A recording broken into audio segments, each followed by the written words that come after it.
Emu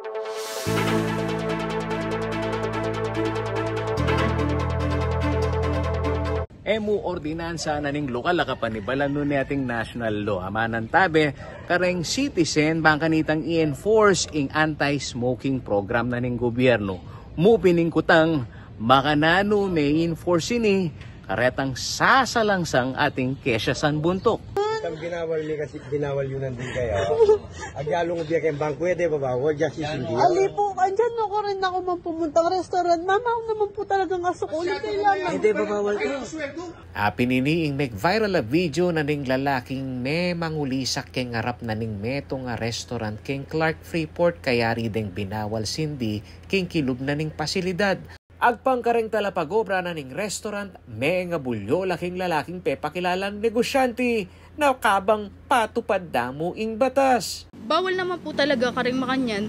Tsaka po, puta po akit dere nga liwang customer na balada kung sinsyan mila po ring makanyan. Deng netizens at deng akatalamita tamong memalen, era naman nayawat, ingkarelang sarili ang magkomento, dikil king ikitrang video. Hindi dapat yun. Kasi perwisyo yung mga ganun na mga tao. Siguro sir, di ka tamang ang tao at tamang human rights, di ba? Siyempre, tayo naman paboran na malita na katawin may itong tao. Pero, siyempre, atin tamo rin limitation na kailangan gawan. So, siguro para ka ako po, alige paboran kasi minalate nga ako po kasi naman po kasi street, di ba? Sabi nga nila, di ba, customer is always right, di ba? Kahit naman po, customer is always right, kailangan mo pong kailangan pong yung, di ba, pagtitimpi mo. Katsyo na po kayong makamatulad kasi bawal sisindiket ang lugar ay ka. Na yun naman po yung smoking area. Siguro itong makapagreklamo ka rin po na about kaya.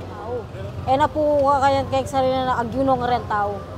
As of January 4, may delete neking social networking site a Facebook ing video na ning lalaking mamangulisak. Uling tao lang iles ding magobra king restaurant amekaranas pamalmura keng lalaki. Siniguro na ning Chief Advisor ng Mayor Pogi Lasatinayay si Calagwas at dinandong legal support deni sakaling kailanganan da. Samantala, agpangking City Environment and Natural Resources Officer ning Angeles City ay Rosendo Macabali. Usto yamu inggewa dareng talapagobrang minawat king megwalarang parokyano. At nung keng sasakupa na kanuning syudad Angeles, milyaring insidente.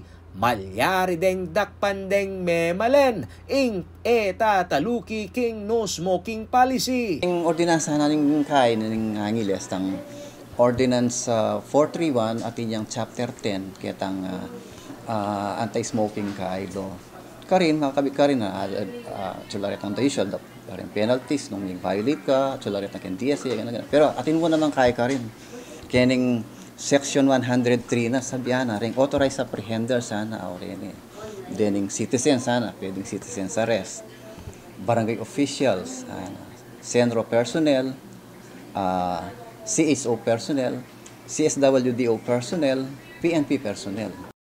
Mo simpleng city ordinance ing babawal king pamanigarilyo king public places nune mismong ing RA 8749 o Clean Air Act sakop na naman nini reng private establishments. Policy na yung kaya ng establishment na yung establishment naman na ini tutupad niya mga batas na kayong smoking, anti-smoking law. Obligasyon na niyo itong establishment na i-keep na yung kaya na yung kayang establishment smoke-free. So itong kaya ka rin, siyempre itong empleyado ka rin, instructed siya kayang kaya na kayang managers, ipatupad yung batas. Papatupad niya murugoy ng batas. Bukod pa keng Clean Air Act at regulasyon king selling ning tobacco products, king panahon ng former President Rodrigo Duterte, nigpasayang Executive Order No. 26 Keti Malino, nung no ka rin la dapat ni pwesto reng sisindi. Apulong metruya dapat ing laut na niti, king entrance and exit ning establishmento. Samantala, pega na ka na namang makabali, ang maigpit deng papatupad king syudad ning Angeles ing no smoking policy. There are more than 813 na violators namin nga ing smoking makayapekto king environment tamo. So universal ing kaya ngayon ing responsibilidad na universal yan naman na mag-remind tamo karing kayabi tamo, karing parokyano tamo, karing patrons tamo, karing empleyado tamo na ating mga na batas na tukyan tayo bangka dito.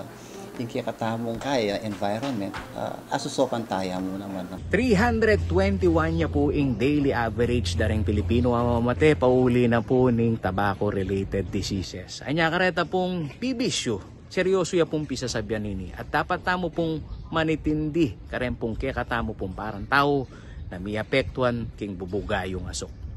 Ako po yung kaya kayong talasuyo ay Paulo G. Santos, ating pusong makabalin.